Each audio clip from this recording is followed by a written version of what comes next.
Go. You start. Oh. So there are different key features of quadratic functions.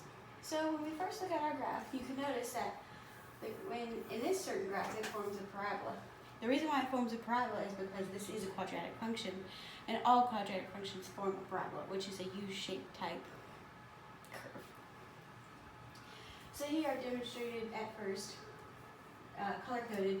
In silver we have our axis of symmetry, which is right down the y-axis, because this is our vertex. So wherever the vertex is at, that means when we fold this piece onto this piece, that it's going to be exactly symmetrical, because that's what these parabolas do, is that they always have symmetry.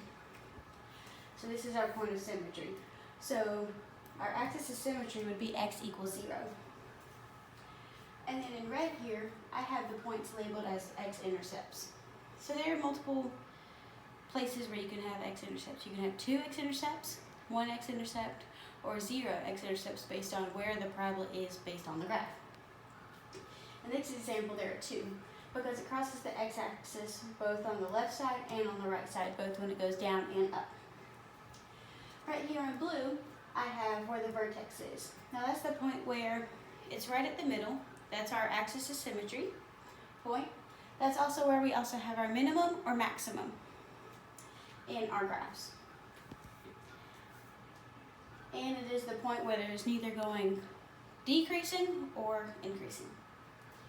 Other features would include a domain. So in order to find domain, that is your so-called range of your x values. So from here to here, how far from the left does it go from to the right?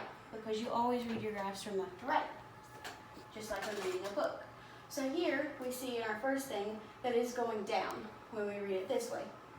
It's slanting down.